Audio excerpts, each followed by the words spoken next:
Imagine: noite, rio, campo, centenas de tendas. O palco brilha tão forte que é visível a quilômetros de distância. A música estrondeia. Pessoas gritam as palavras das canções. Riem. Dançam. A atmosfera é tal que parece impossível pensar em qualquer coisa além da diversão. Mas para uma das participantes do festival, precisamente esta noite se tornou a última. Aoife Murphy veio até aqui junto com um novo namorado, Liam O'Connell. Seu relacionamento durava apenas algumas semanas, mas pareciam um casal que só sabia sorrir um para o outro. Os amigos diziam: Aoife parecia ter redescoberto o sabor da vida, e Liam se esforçava para mostrar-se como o companheiro ideal. Parecia o início de algo sério. Mas já na manhã seguinte, o quadro mudou completamente. O festival silenciou, a multidão foi embora, no campo restaram sacos de lixo e fogueiras apagadas. E foi precisamente Liam quem procurou a polícia. Ele declarou que Aoife havia desaparecido. Assim, a festa barulhenta se transformou no ponto de partida de uma investigação que, passo a passo, começaria a remover a casca brilhante desta história. Aoife Murphy não pode ser vista apenas como uma linha seca no caso de pessoas desaparecidas. Ela tinha uma vida real, com estudos, sonhos e planos para o futuro. Nasceu e cresceu em Dublin. Ingressou na faculdade de artes e se considerava uma pessoa criativa. Mais do que tudo, Aoife amava desenhar. Sempre carregava consigo um caderno de esboços. Os amigos diziam que ela podia sentar num café e em alguns minutos esboçar no papel o retrato de um garçom ou transeuntes, depois rir quando todos pediam para ver. Além dos estudos, trabalhava meio período numa livraria. Lá podia passar horas contemplando álbuns ilustrados e edições sobre história da arte. Os próximos lembravam que Aoife sonhava um dia viajar para o exterior, talvez para a Itália ou França, para estudar lá. Fazia planos para anos à frente e parecia uma pessoa para quem tudo estava apenas começando. Em sua vida havia 2 homens, e foram precisamente eles que desempenharam um papel fundamental no desenvolvimento posterior dos eventos. Liam O'Connell apareceu inesperadamente. Conheceram-se através de amigos em comum e desde o início o relacionamento se desenvolveu rapidamente. Aoife tinha 20 anos. Liam, um pouco mais. Parecia confiante, enérgico, sabia causar impressão. Para ela era uma experiência nova após o relacionamento longo e complicado com Cormac. Os amigos de Aoife notavam que com Liam ela parecia mais feliz. Passavam quase todo o tempo juntos. Ele frequentemente a fotografava, postava fotos nas redes sociais, escrevia posts longos sobre como tinha sorte. Em público, Liam se esforçava para enfatizar a proximidade deles, como se quisesse garantir para si o papel de namorado ideal. Aos olhos dos outros isso parecia tocante, mas de fora podia parecer também excessivamente invasivo. Completamente diferente era a história com Cormac Doyle. Ele e Aoife estiveram juntos por quase 3 anos. Esse relacionamento começou ainda no ensino médio. Continuou na faculdade, mas gradualmente começou a desmoronar. Tinham visões diferentes sobre o futuro, conflitos constantes e ciúmes. Aoife queria se desenvolver, dedicar mais tempo aos estudos e à arte. Cormac, porém, se agarrava a ela e tentava controlar sua vida. O rompimento foi difícil. Aoife tentava seguir em frente, mas ele não a deixava ir. Continuava enviando mensagens, ora implorando para voltar, ora a acusando de traição. A correspondência deles foi preservada, e havia muita tensão nela. Os próximos diziam que ela não gostava de discutir esse assunto com eles, mas era visível. Para ela ainda era difícil. Esta história dolorosa se estendia no pano de fundo do novo romance com Liam. E foi precisamente no festival no condado de Clare que aconteceu o que Aoife menos poderia esperar. Ao mesmo tempo, no mesmo lugar, estavam tanto Liam, com quem apenas começava um novo capítulo da vida, quanto Cormac, com quem esse capítulo já estava fechado, mas deixara para trás muitas coisas não ditas. Centenas de pessoas, música, álcool e, no meio disso, a tensão que poderia levar a qualquer coisa. Para os investigadores, esta coincidência se tornou ponto-chave. O desaparecimento de Ai-Fi não podia ser considerado separadamente dessas duas histórias. Desde o início ficou claro. Para entender o que aconteceu no festival, era preciso olhar atentamente para ambos os homens e para os relacionamentos que os ligavam a Ai-Fi. Foi precisamente com isso que a investigação começou. Ao anoitecer, o festival atingiu seu pico. A música estrondava do palco principal, a multidão cantava em coro, fogueiras ardiam, e ao redor reinava aquela mistura de liberdade e caos pela qual as pessoas vêm aqui. Mas foi precisamente neste momento, no meio da diversão, que aconteceu um encontro que virou tudo de cabeça para baixo. Na multidão, Ai-Fi foi notada por seu ex-namorado, Cormac Doyle. Ele estava alterado pelo álcool e isso era perceptível imediatamente. Olhos vermelhos, movimentos bruscos, palavras confusas, mas ao mesmo tempo altas. Testemunhas lembravam que ele se aproximou de Ai-Fi bruscamente, sem cumprimentos, e começou a repreendê-la. A voz soava de tal forma que até aqueles que estavam a alguns metros se viraram. As pessoas não entenderam imediatamente o que estava acontecendo, mas a tensão foi sentida instantaneamente. Cormac falava sobre traição, sobre como ela o abandonara por outro. Gesticulava, sua fala ficava cada vez mais alta. Ai-Fi respondia baixo, quase sussurrando, mas não conseguia pará-lo.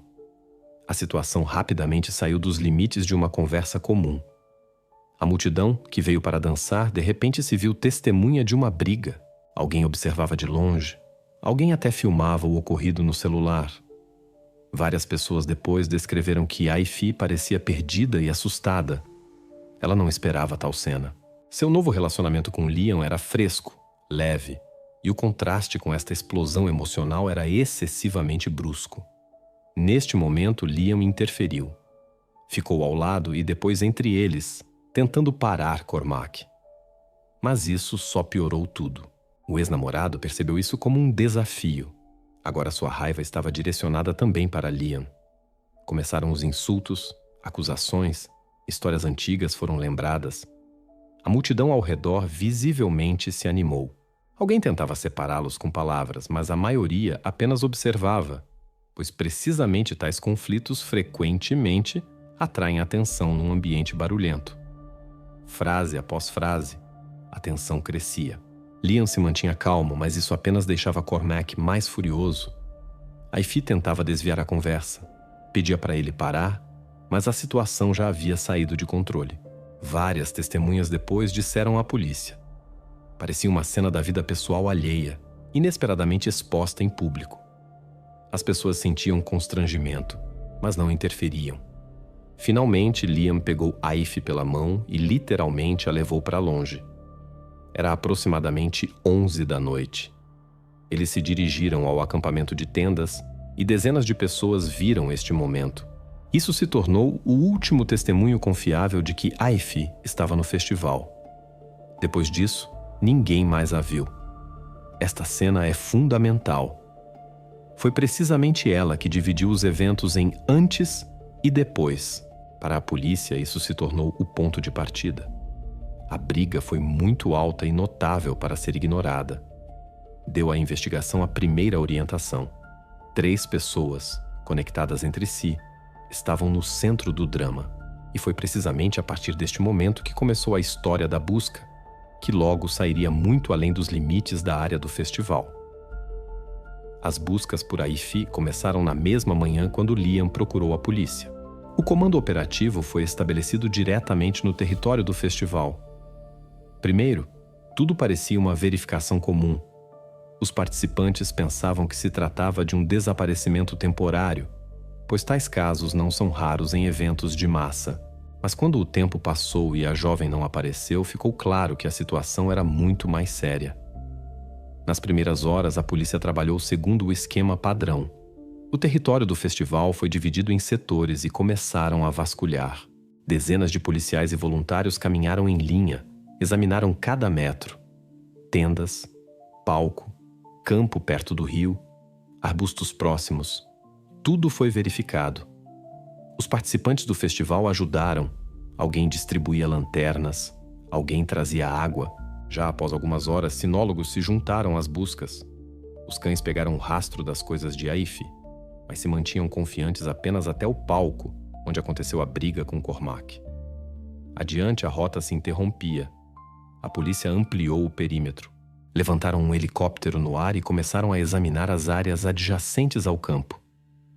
Do alto, tentavam captar algo incomum: objetos deixados, silhuetas, rastros no chão.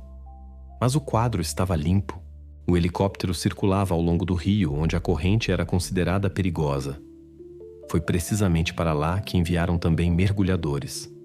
A água estava fria e turva, condições difíceis. Por várias horas desceram sob a água, examinaram o fundo, mas não encontraram nada. Enquanto isso, em terra continuavam a procurar. Usaram todos os métodos, desde verificação de lixeiras até contorno de construções abandonadas nas proximidades. Até olharam bueiros e verificaram celeiros antigos, mas nenhum rastro. Não havia bolsa, nem telefone, nem roupa. Como se Aifi tivesse se dissolvido. A polícia solicitou dados da operadora de telefonia móvel.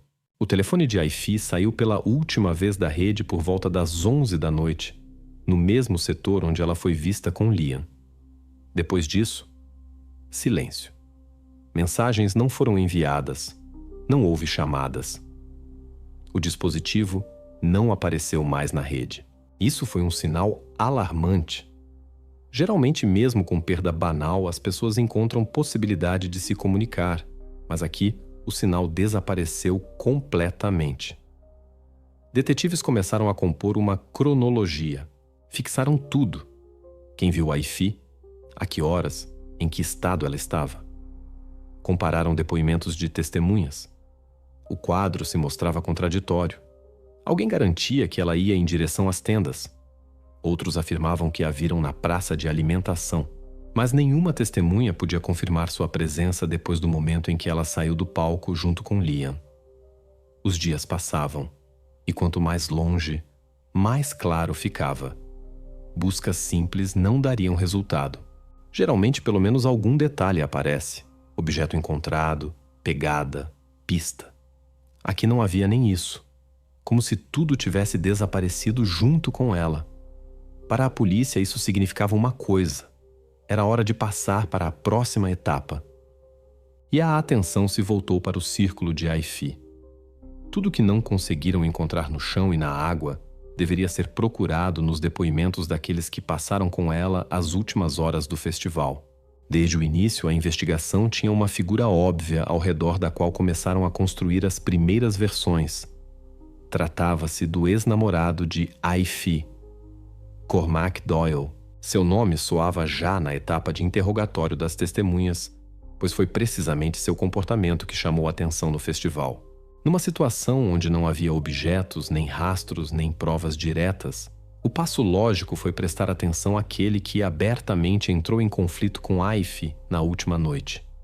Esta briga se tornou detalhe fundamental. Pessoas que estavam perto do palco diziam a mesma coisa. Cormac não parecia simplesmente chateado ou ofendido. Estava em estado de forte agitação. Nele havia tudo: ciúmes, mágoa, álcool. Sua fala era incoerente, mas alta. Gritava de tal forma que nem a música abafava suas palavras. Ouviram como acusava Aifi de traição. Dizia que ela o humilhara, que assim não terminaria tão simples. Para os policiais, tais palavras imediatamente se tornaram um marcador importante. Uma pessoa com tal fundo emocional bem poderia passar das palavras aos atos. Este quadro era intensificado pelos registros de correspondência apreendidos no telefone de Aifi. Nele encontraram dezenas de mensagens de Cormac, escritas nas últimas semanas. Nelas ele ora implorava para ela voltar, ora a acusava de ter destruído sua vida. Algumas mensagens pareciam quase ameaças. Você ainda vai se arrepender disso. Não vou permitir que me apague da sua vida. Ele não vai me substituir. Tais formulações soavam assustadoras, especialmente à luz do desaparecimento dela. Para a investigação, isso foi confirmação direta de que o conflito continuava mesmo após o término. A polícia fixou outros detalhes também.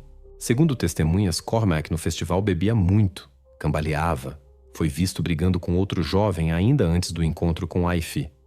No momento da briga, estava num estado que muitos descreveram como incontrolável. Várias testemunhas afirmaram que viram como ele tentou agarrar Aifi pelo braço quando ela se afastava com Liam.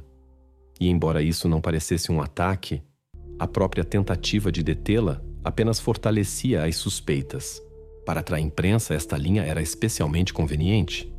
Os jornais locais rapidamente fizeram de Cormac a imagem do ex-namorado ciumento que não se conformou com o término. Manchetes como "briga que se tornou a última" e "ciúmes como motivo" apareceram já nos primeiros dias. A opinião pública se formou ainda mais rápido que os protocolos policiais. Para as pessoas na cidade, Cormac parecia o culpado óbvio. Era explosivo, barulhento, se comportava de forma provocadora. E tudo isso coincidiu com o momento em que Aifi desapareceu. No final, foi precisamente ele que se tornou o suspeito oficial número 1. A investigação tinha tudo para construir nele a primeira versão. Motivo na forma de ciúmes. Oportunidade. Estava perto no festival. E cena emocional direta da qual dezenas de pessoas foram testemunhas. Tudo indicava que precisamente Cormac poderia ter sido o último que viu Aifi antes do desaparecimento. No entanto, o trabalho dos detetives raramente se limita ao que parece óbvio. E quanto mais a investigação avançava, mais eles se deparavam com detalhes que começavam a derrubar este quadro simples. Nos primeiros interrogatórios, Cormac se comportou de tal forma que literalmente empurrou a investigação contra si mesmo. Já nos primeiros minutos ficou claro: uma pessoa tensa, áspera e absolutamente não preparada para a conversa construtiva. Ora elevava a voz, ora de repente se calava. Depois começava novamente a discutir com os detetives, os interrompendo e tentando desviar a conversa para outros temas. Não havia nenhuma sequência em suas palavras. E isso contrastava drasticamente com como geralmente se comportam pessoas que têm certeza de sua inocência e querem rapidamente remover as suspeitas. Quando perguntaram sobre os eventos daquela noite, Cormac começou a se confundir. Primeiro garantiu que após o conflito simplesmente foi procurar conhecidos, depois que sentou perto de uma fogueira com alguma companhia e mais tarde disse que o resto da noite caminhou pelo território do festival sozinho. Os investigadores fixaram cuidadosamente todas suas palavras e imediatamente notaram: estas versões não coincidem nem entre si. As perguntas esclarecedoras respondia irritadamente. Frequentemente acrescentava frases como "já disse" ou "não sou obrigado a lembrar disso". O lugar mais fraco de seus relatos eram as referências ao álcool. Dizia que bebeu demais, portanto muita coisa simplesmente saiu da memória. Segundo ele, não podia dizer exatamente a hora, não podia descrever com quem especificamente estava perto e nem lembrava como exatamente acabou na tenda de manhã. Para a investigação, tal posição parecia extremamente duvidosa. Embriaguez não é álibi, mas justificativa para todas as lacunas, e foi precisamente assim que foi percebida nos protocolos. Além disso, Cormac não teve nenhuma testemunha que pudesse confirmar suas palavras. Várias pessoas realmente lembravam que o viram à noite perto do palco quando aconteceu a briga. Mas o que foi depois? Ninguém podia dizer. Seus próprios amigos diziam que o perderam de vista e se encontraram apenas de manhã. Isso deixava um intervalo de tempo enorme durante o qual ele poderia fazer qualquer coisa. E precisamente este intervalo coincidia com as horas críticas, após as 11 da noite até o amanhecer. Para a polícia, isso parecia ameaça direta para sua posição. Uma pessoa que se encontrou no centro de conflito barulhento com a desaparecida não tem linha clara de defesa e não tem álibi confirmado. E cada novo interrogatório apenas intensificava essa impressão de que ele ou esconde algo ou absolutamente não se controlava naquela noite. Na imprensa começaram a escrever que o comportamento de Cormac levanta questões sérias, e manchetes dos jornais apontavam diretamente sua participação na tragédia. Nesta etapa, a versão parecia coerente. Ex-namorado ciumento, correspondência com ameaças, dezenas de testemunhas da cena pública e principalmente a ausência de álibi confiável. Tudo se encaixava como se precisamente ele devesse ser o culpado. Mas a investigação tem particularidade. Às vezes, o que parece mais simples e compreensível acaba sendo apenas a camada externa. E sob verificação mais atenta, esta camada começou a rachar, revelando quadro completamente diferente. Depois que a polícia anunciou oficialmente que Cormac permanecia como principal suspeito, sua vida mudou drasticamente. Se antes ele ainda tentava de alguma forma manter as aparências, após as primeiras publicações nos jornais se fechou definitivamente. Parou de aparecer em companhias conhecidas, não vinha aos encontros com amigos e quase não saía de casa. Quando jornalistas faziam plantão na entrada do prédio, gritava com eles. Tentava se cobrir das câmeras com as mãos e às vezes simplesmente ia embora, batendo a porta de tal forma que todo o prédio ouvia. Os vizinhos notavam que passou a se comportar suspeitosamente até no cotidiano. Não cumprimentava, não conversava com ninguém. Podia sair à noite e caminhar em círculos ao redor da casa. Tudo isso apenas intensificava essa impressão de que escondia algo. Para os voluntários e família de Aif, seu comportamento foi verdadeiro golpe. Quando dezenas de pessoas se reuniam para vasculhar campos e florestas, Cormac não estava entre eles. Nem uma vez se juntou às equipes de busca. Nas reuniões onde se discutiam rotas, não aparecia. Os parentes de Aif tentaram conversar com ele, pediram ajuda, mas encontraram apenas agressão ou silêncio frio. De fora, parecia que ele não apenas não lamentava, mas também se distanciava completamente de tudo o que acontecia. Os jornalistas pegaram esta linha quase imediatamente. Os jornais publicavam fotos de Cormac com manchetes. Principal suspeito se cala. Ex-namorado ciumento não ajuda nas buscas. Na primeira página de um dos jornais irlandeses, saiu foto grande. Cormac caminha pela rua com um capuz na cabeça e olhar baixo. Sob a imagem, comentário de fonte policial sobre ele se comportar suspeitosamente e não colaborar. Para o público, tais detalhes se tornaram prova direta de sua culpa. Os moradores locais o discutiam literalmente em cada pub e em cada rua. Na pequena cidade, tais histórias se tornam centro de atenção, e logo o nome de Cormac era conhecido por todos. As pessoas compartilhavam versões e inventavam detalhes que não existiam, recontavam rumores como se alguém o tivesse visto naquela noite em algum lugar perto do rio. Em tais condições, até os fatos mais simples se distorcem, e a imagem do ex-namorado perigoso se consolida ainda mais forte. Para a maioria, ele já não era suspeito, mas culpado que conseguiu por algum tempo escapar da punição. A polícia, neste sentido, também agiu previsivelmente. No contexto da briga barulhenta, correspondência com ameaças e sua evidente agressividade no comportamento, precisamente Cormac era o alvo mais conveniente. A investigação se concentrou nele e a pressão apenas se intensificava. Cada novo interrogatório, cada palavra irritada dele era percebida como mais uma confirmação da versão sobre sua participação. E embora provas diretas não aparecessem, isso bastava para que todas as forças fossem direcionadas precisamente para ele. Enquanto isso, perto do caso havia outra pessoa, Liam. Seu comportamento diferia drasticamente. Ao contrário do fechado e agressivo Cormac, parecia aberto e pronto para colaborar. Dava entrevistas para canais de televisão locais, respondia calmamente às perguntas da polícia, descrevia cada detalhe da noite, passava horas nos interrogatórios e nenhuma vez reclamou. Seus relatos soavam como se sinceramente sofresse e tentasse ajudar a investigação. Para os jornalistas, isso era vantajoso. No contexto de Cormac, que parecia herói negativo, Liam parecia personagem trágico. Era retratado como rapaz inconsolável que apenas começara novo amor e numa hora perdeu tudo. Os jornais escreviam histórias sobre como levava flores ao lugar onde Aif foi vista pela última vez, como segurava a foto dela nas mãos e pedia a todos para não pararem as buscas. A opinião pública se formou instantaneamente. Cormac, culpado. Liam, vítima das circunstâncias. Mas foi precisamente esta oposição que desempenhou papel fundamental. Enquanto toda a atenção estava concentrada no ex-namorado, o verdadeiro culpado permanecia na sombra. Jogava habilmente seu papel.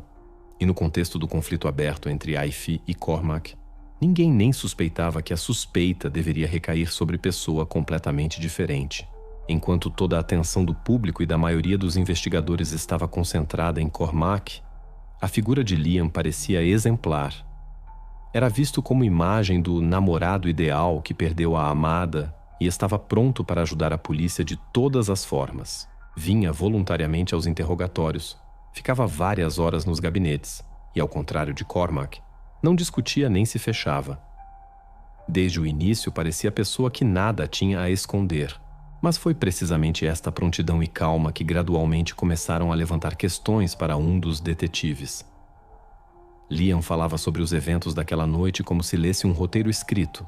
Nos protocolos foi anotado que podia reproduzir literalmente cada minuto. A que horas se aproximaram do palco? Que músicas as bandas tocavam quando Cormac apareceu na multidão e como a briga se desenvolveu.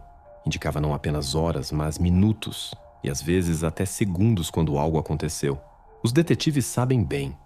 A memória humana não funciona assim, especialmente se trata de festival barulhento onde milhares de pessoas, álcool, organizadores cansados e sensação geral de caos. A maioria das testemunhas nomeava eventos em marcos muito aproximados. Por volta das 11, lá pela meia-noite. Apenas Liam sempre dava cronologia detalhada, como se a ensaiasse antecipadamente. Além disso, a atenção foi atraída por sua aparência após a noite passada no festival.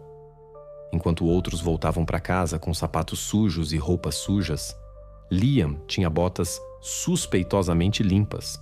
Quando foi perguntado diretamente, respondeu que quase toda a noite ficou no piso duro perto do palco e até as tendas chegou pela trilha, portanto seu calçado não teve tempo de se sujar. Teoricamente, isso era possível, mas os detetives ficaram com sensação de que esta explicação soava conveniente demais. Na realidade, o campo do festival após chuvas representava lama, e mesmo aqueles que não se afastavam do palco voltavam com pés sujos. Além disso, Liam falava sobre si mesmo de forma muito sequencial e fluida.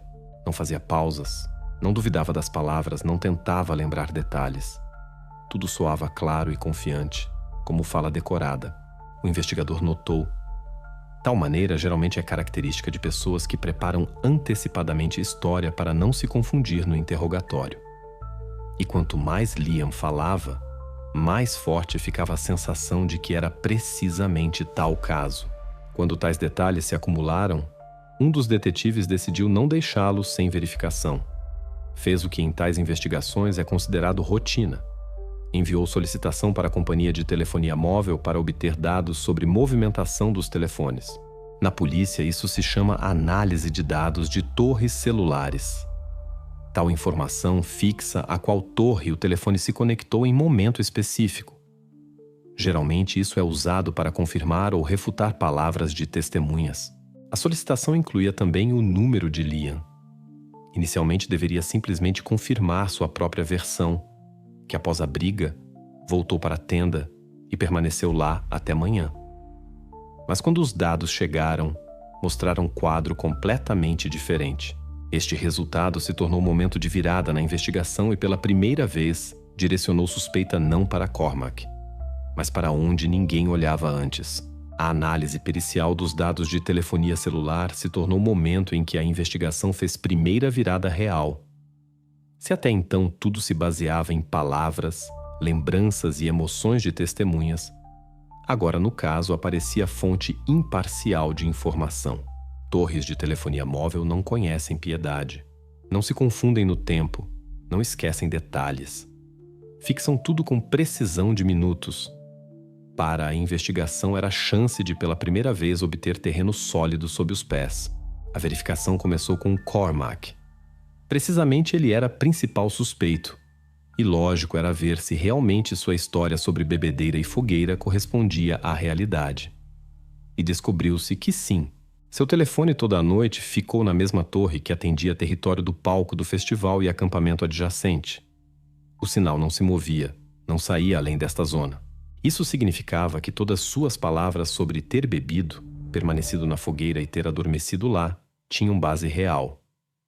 Seu álibi, que parecia tentativa fraca de justificação, de repente se tornou fato confirmado. Para a polícia foi o primeiro golpe sério na versão que se encaixava tão convenientemente ao redor da imagem do ex-namorado ciumento. Depois os olhares se voltaram para Aifi. Seu telefone silenciou por volta das 11 da noite.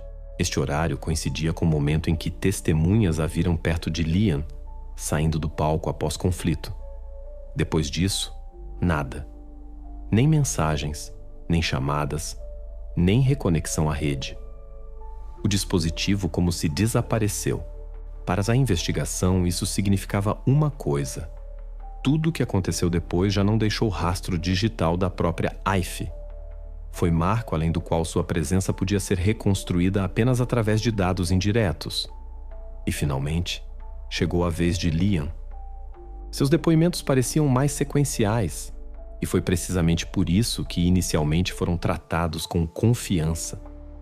Dizia que após a briga imediatamente voltou para a tenda e não a deixou mais até manhã. Esta versão repetiu várias vezes, sem menores hesitações. Mas dados das torres mostraram um quadro completamente diferente.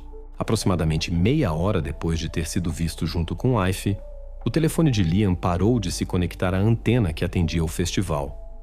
O sinal mudou para outra zona de cobertura. Durante hora e meia, seu dispositivo foi fixado na região do rio distante, localizado aproximadamente a 1,5 km do campo do festival. Este lugar não era turístico nem conveniente para passeios. Escuro, coberto de juncos, sem trilhas e iluminação. Na escuridão, raramente alguém entrava lá.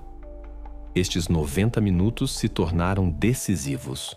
Enquanto Liam garantia à polícia que estava na tenda, seu telefone claramente mostrava: foi longe do lugar movimentado.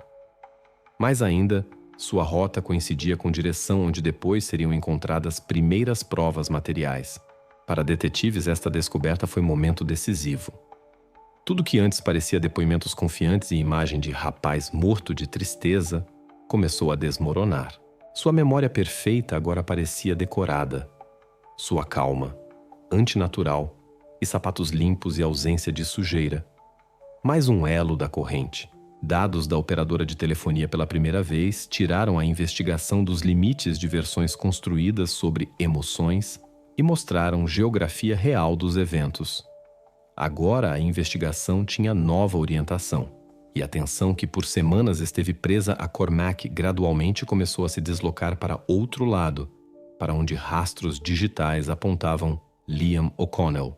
Quando policiais receberam dados das torres celulares, a primeira coisa que fizeram foi verificar novamente a linha de Cormac. Até este momento ele era considerado o principal suspeito. Cena agressiva no palco, mensagens ásperas no telefone de Aifi, comportamento grosseiro nos interrogatórios. Tudo parecia se encaixar como se quebra-cabeça se montasse, mas técnica mostrou o contrário. E então a investigação decidiu verificar tudo até detalhes mínimos para não deixar dúvidas. Começaram com contorno de testemunhas. No festival trabalhavam dezenas de vendedores de comida e bebidas. Muitos ficaram perto das tendas até altas horas. Quando detetives começaram a fazer perguntas, parte deles lembrou. Sim, Cormac apareceu por volta da meia-noite. Estava muito bêbado. Cambaleava, comprou algo para comer e permaneceu por perto. Um dos trabalhadores descreveu que parecia mal conseguir ficar de pé. E já após alguns minutos sentou no chão diretamente perto da fogueira. Depois encontraram um grupo de jovens que ficaram na mesma fogueira toda a noite. Confirmaram. Cormac primeiro discutiu alto com alguém, depois se sentou no chão e logo simplesmente adormeceu. Roncava de tal forma que ríamos e até jogávamos gravetos nele, mas não reagia, dizia um deles. Outros acrescentavam que não saiu, não levantou e esteve lá até manhã, quando o sol começou a nascer. Estes depoimentos coincidiram com o que mostraram dados do telefone. Sinal de Cormac toda a noite permaneceu na zona da mesma torre que atendia a parte central do festival. Nenhuma saída além dos limites deste território foi fixada. Isso significava que sua versão sobre ter simplesmente bebido e adormecido perto da fogueira era verdade. Tudo o que antes parecia prova, gritos, agressão, correspondência, agora parecia a reação emocional de pessoa ofendida, mas não ações de assassino. Para investigadores, isso foi choque. Vários dias seguidos pressionaram precisamente Cormac. Arrastaram-no para interrogatórios, verificaram conexões, analisaram correspondências.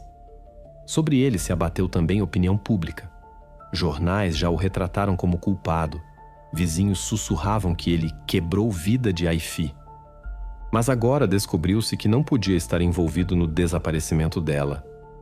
Tudo indicava que a polícia seguiu rastro falso e tempo precioso se perdia. Foi precisamente neste momento que a atenção se voltou para Liam. Se ex-namorado se mostrou inocente, quem permanecia perto de Aifi naquela noite? Resposta era óbvia. Todos os depoimentos convergiam num ponto.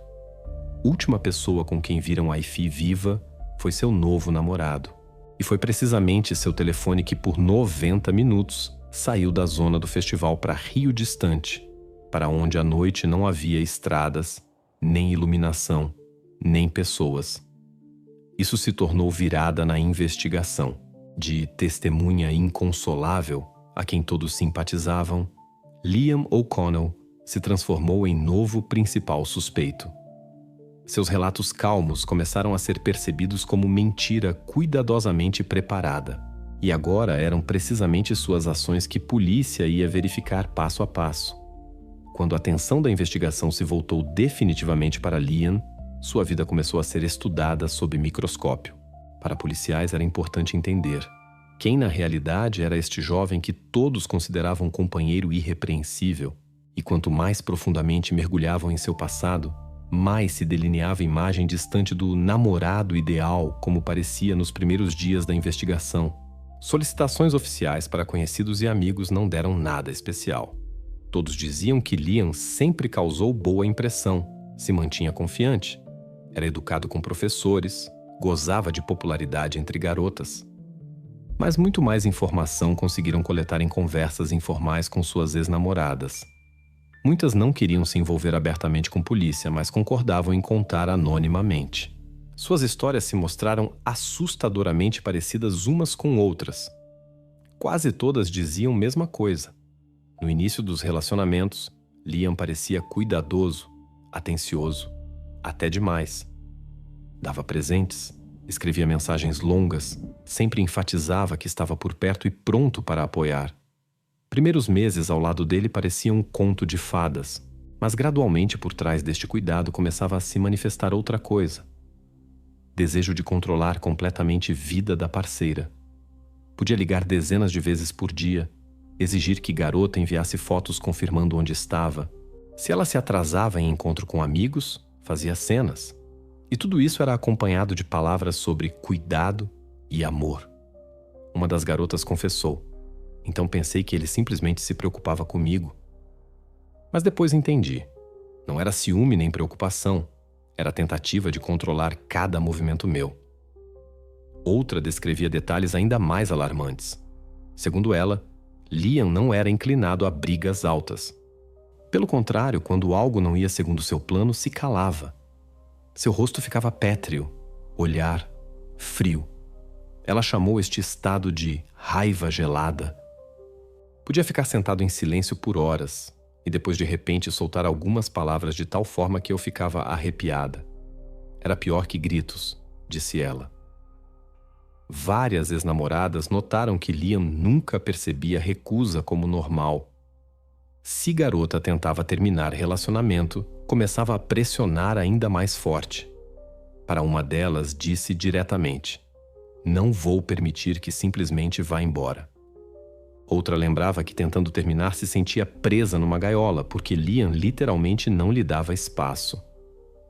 No final parei de atender chamadas e simplesmente desapareci de sua vida. Era a única forma de escapar, contava ela. Estas lembranças contrastavam drasticamente com a imagem que Liam criava na sociedade.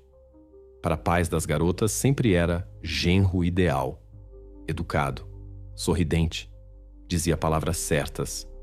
Em público sabia parecer encantador e confiante, mas a portas fechadas se manifestava outra pessoa, dura, não tolerando recusa e pronta para quebrar limites alheios para próprio conforto. Para investigadores, este retrato se tornou fundamental. Agora haviam não apenas dados digitais que refutavam suas palavras, mas também base psicológica que explicava suas possíveis ações na noite do desaparecimento de Aifi. Tudo indicava que recusa para ele não era simplesmente decepção, mas humilhação pessoal. E significava que no momento quando Aifi disse que relacionamento se desenvolvia rápido demais e precisava de tempo, Liam podia perceber isso como traição. Assim se formava novo quadro. Por trás de casca externa de charme se escondia pessoa que não sabia se conformar com recusa e percebia qualquer não como desafio. E foi precisamente isso que abriu a investigação possível explicação do que aconteceu na margem do rio naquela noite. Para segundo interrogatório, Liam veio tão confiante quanto antes. Mantinha-se ereto, falava pausadamente. A aparência era irrepreensível. Tudo parecia que veio simplesmente confirmar já dito. Estava seguro de que novamente contaria sua história e sairia do gabinete no status de testemunha morta de tristeza. Mas desta vez, tudo era diferente. A atmosfera na sala se sentia pesada. Investigadores não eram mais interlocutores educados que escutam cada detalhe. Na mesa diante dele estava mapa. Impressão de dados de torres celulares.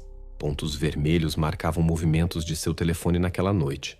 E entre marcas habituais perto do festival se destacava uma que se tornara fundamental. Levava-o longe além dos limites do acampamento, para rio, para lugar ermo onde naquela hora não podia haver pessoas casuais. Primeiro conversa seguiu o antigo roteiro. Investigador fazia as mesmas perguntas de antes. Onde estava após briga? Quanto tempo passou na tenda? Viu mais alguém? Liam respondia como sempre. Repetia que ele e Aifi voltaram para a tenda, e não saiu mais de lá. Suas palavras soavam confiantes, até demais. Parecia tentar mais uma vez representar para público o papel de testemunha confiável e aberta. Mas foi precisamente esta calma que agora parecia suspeita. Depois, o investigador empurrou o mapa mais perto. Liam viu diante de si esquema com marcas, e pela primeira vez, seu rosto mudou. Detetive calmamente pronunciou. Seu telefone mostra outra coisa. E no gabinete se instalou silêncio mortal. Liam parou de falar. Olhava para o mapa como se tentasse entender se era possível contestar o visto, mas números não deixavam espaço para manobra. Silêncio durou alguns minutos. Nos protocolos do interrogatório foi registrado. Ficou imóvel, olhar dirigido ao mapa, mas pelos movimentos dos dedos era visível que nervoso. Batia na mesa, apertava punho, depois o abria novamente.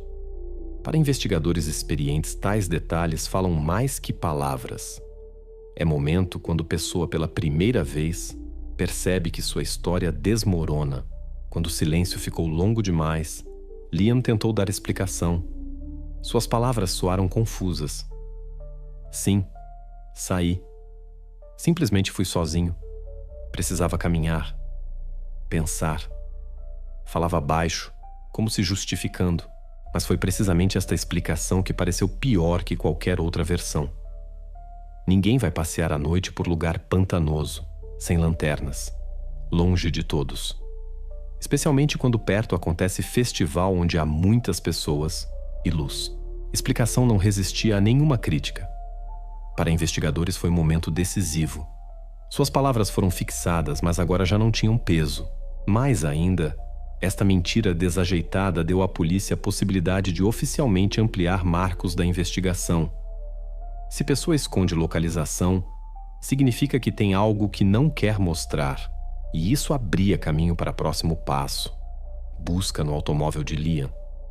Assim, interrogatório que Liam percebia como mais uma formalidade se transformou em cena decisiva. Sua confiança pela primeira vez falhou. Máscara começou a rachar e veio à superfície principal. Sua própria versão sobre noite do festival não coincidia mais com dados objetivos. Foi precisamente isso que se tornou sinal para a polícia seguir adiante e procurar provas reais do que aconteceu. Busca no automóvel de Liam se tornou o passo do qual dependia toda a lógica do caso. Investigadores entendiam. Suas palavras no interrogatório estavam cheias de contradições e rota do telefone claramente indicava que mentiu sobre localização. Mas uma coisa são suspeitas indiretas e completamente outra, provas materiais.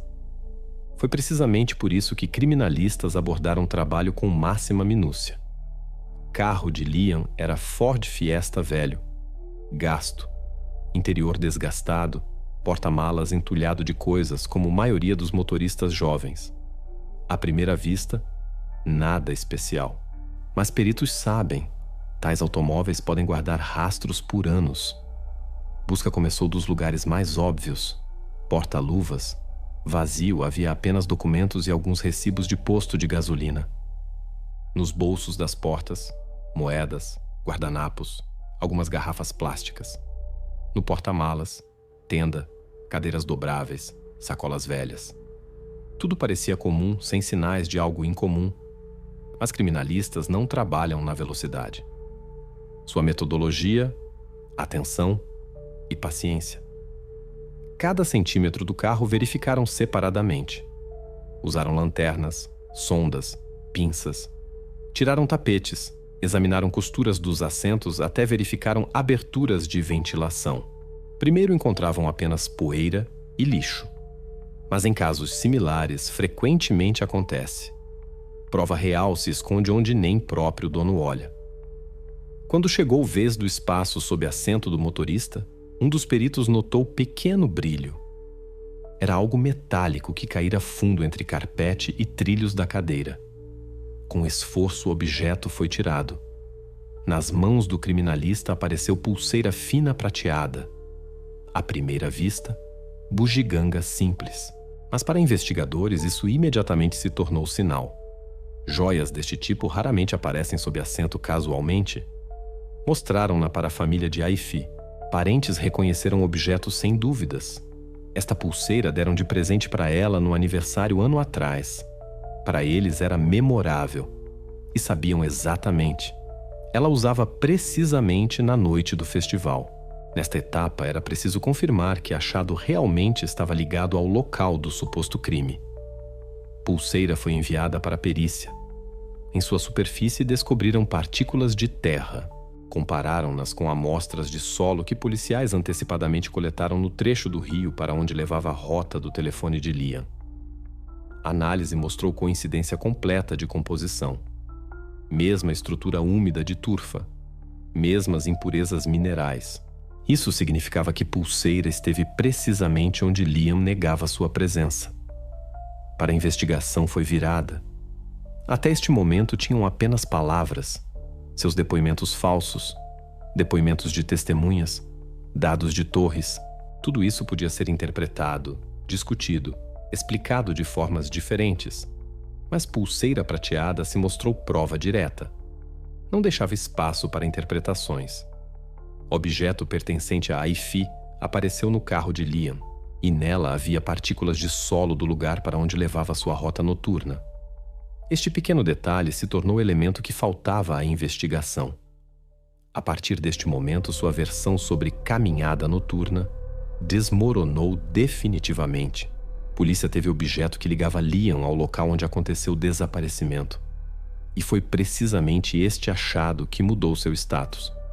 Não parecia mais vítima ou testemunha. Agora, diante da investigação, estava principal suspeito contra quem havia prova material. Assim, no carro velho, entre poeira e coisas esquecidas, foi encontrada a pista que pôs ponto final em sua lenda e abriu caminho para a etapa decisiva da investigação. Quando Liam foi mais uma vez convidado ao gabinete para interrogatórios, entrou tão calmo quanto antes.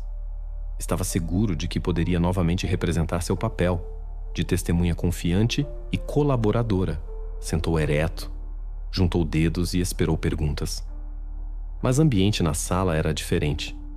Investigadores não se apressaram para começar conversa. Olhavam silenciosamente para ele e depois um deles tirou da pasta saco transparente para provas. Dentro estava pulseira fina prateada.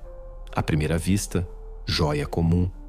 Mas para Liam, era símbolo de que sua versão cuidadosamente construída dos eventos acabara de desmoronar. Pulseira foi reconhecida pela família de Aifi como objeto pessoal dela, presente dado ano antes do desaparecimento. Perícia mostrou partículas de solo que coincidiam completamente com terra na margem do rio para onde levavam dados de seu telefone. Agora não era simplesmente suspeita, não fato indireto. Era prova direta. O investigador não disse nenhuma palavra. Simplesmente colocou o saco na mesa e o empurrou mais perto de Liam. Na sala se instalou silêncio pesado. Até então, Liam se mantinha confiante. Falava calmamente e até às vezes com desafio. Mas naquele momento a expressão de seu rosto mudou. Olhar se fixou na pulseira. Bochechas empalideceram. Lábios tremeram. Não interrompia. Não tentava imediatamente se justificar como antes. Silenciou. Silêncio durou muito. Segundo protocolos do interrogatório. Alguns minutos. Ficou sentado sem levantar olhos. Apenas pontas dos dedos batiam na mesa. Era sinal claro de tensão interna. Investigadores silenciavam intencionalmente, dando-lhe espaço para que sentisse desespero. Finalmente tentou falar. Voz soou abafada e insegura. Isso não é o que vocês pensam, disse. Mas próprio entendia que tais palavras nada mudavam. Pulseira não podia aparecer em seu carro casualmente. Peritos confirmaram. Não apenas pertencia a Aifi, mas estivera no local onde Liam jurava não ter estado. Não tinha nenhuma explicação verossímil. Resistir se tornou impossível. Após alguns minutos de silêncio, baixou cabeça e pronunciou: Basta. Vou contar. Assim começou sua confissão. Liam detalhadamente contou o que aconteceu no festival. Segundo suas palavras, naquela noite, Aifi lhe disse que relacionamento se desenvolvia rápido demais e pediu para fazer pausa. Para ele, estas palavras foram um golpe no amor próprio. Tudo que construía, imagem de rapaz cuidadoso e ideal, desmoronava. Confessou que a levou para Rio. Lá, longe da multidão, no contexto do conflito, perdeu o controle. Aifi tentou pará-lo, mas ele agiu em fúria. Em pânico, tentou esconder corpo em lugar pantanoso, pensando que seria suficiente para ninguém encontrar. Mas pulseira que se prendeu no estofado do assento de seu carro se tornou detalhe que o entregou definitivamente. Liam não apenas confessou, concordou em mostrar aos investigadores o local exato onde deixou Aifi. Para a polícia foi virada decisiva. Caso que se construía sobre suspeitas indiretas agora tinha tanto confissão quanto provas diretas. E adiante restava a etapa quando suas palavras deveriam se confirmar no terreno. Causa da tragédia se mostrou horrivelmente simples, e nisso está seu lado mais assustador. Tudo o que aconteceu não foi parte de plano pensado antecipadamente, roteiro cuidadosamente construído ou conspiração. Não foi história sobre preparação longa e cálculo frio. Tudo aconteceu por causa de uma frase curta dita em momento inoportuno e por causa de pessoa que não conseguia suportar recusa. Segundo palavras de Liam, ficaram na margem do rio, pouco longe do palco principal do festival. Ao longe ainda se ouvia música. Pessoas continuavam dançando e rindo, mas aqui, entre escuridão e juncos, se encontraram sozinhos. A Aifi lhe disse que sentia. Relacionamento deles se desenvolvia rápido demais. Propôs fazer pausa para se entender e não se apressar. Estas palavras eram calmas, sem agressão. Não queria ofendê-lo, simplesmente queria recuperar espaço pessoal. Para Liam isso soou diferente. Não ouviu pedido, ouviu sentença. Tudo que construiu últimas semanas, imagem de rapaz cuidadoso, atencioso, ideal que parecia encarnar sonho dela, desmoronava. Para ele não foi simplesmente conversa sobre pausa, foi equivalente a traição, humilhação pessoal. No interrogatório, ele próprio confessava: senti que perdia tudo, e como se me apagassem de sua vida. Foi precisamente neste momento que algo dentro dele quebrou.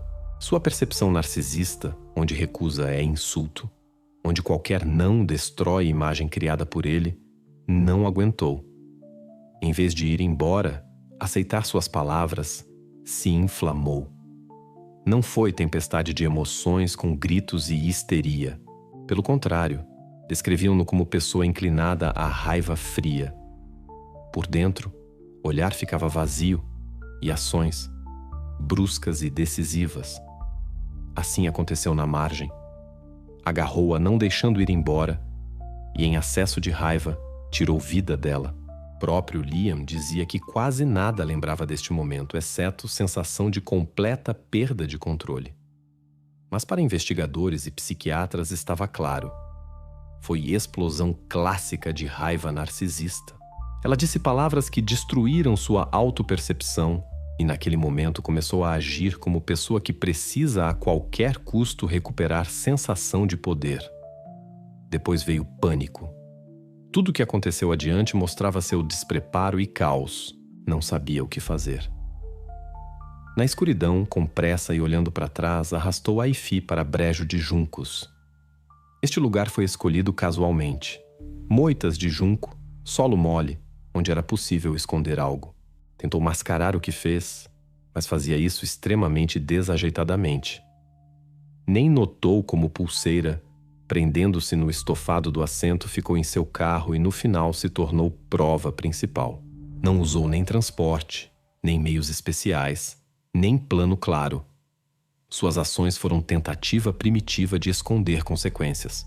Foi precisamente por isso que, quando confessou e indicou o lugar onde deixou Ai-fi, corpo foi encontrado relativamente rápido.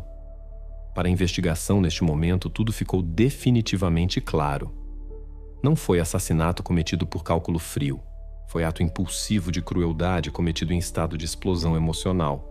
Mas isso não tornava a tragédia menor.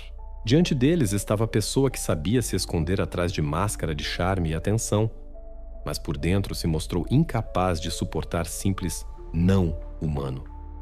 Agora, caso passava para outra fase. Tudo o que aconteceu no Rio naquela noite precisava não apenas ser fixado na confissão, mas levado ao tribunal.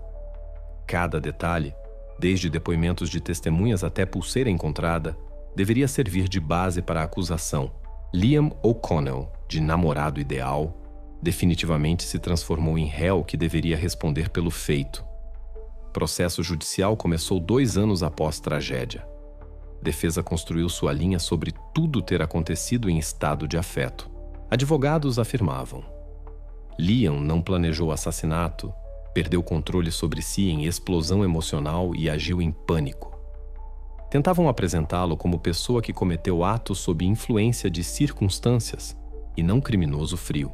Mas a acusação tinha conjunto de provas que era impossível ignorar.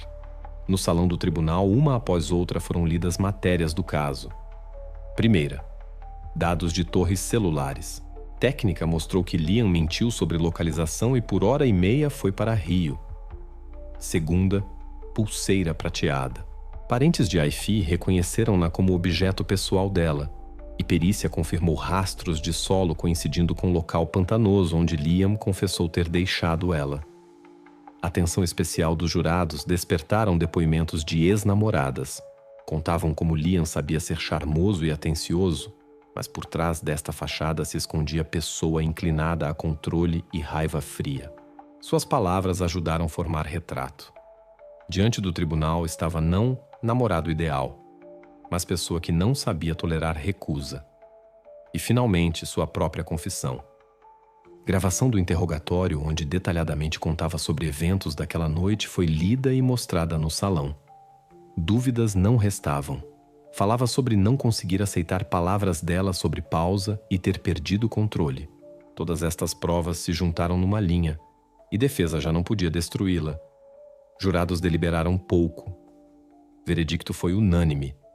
Liam O'Connell foi considerado culpado de assassinato intencional de Ai-fi Murphy.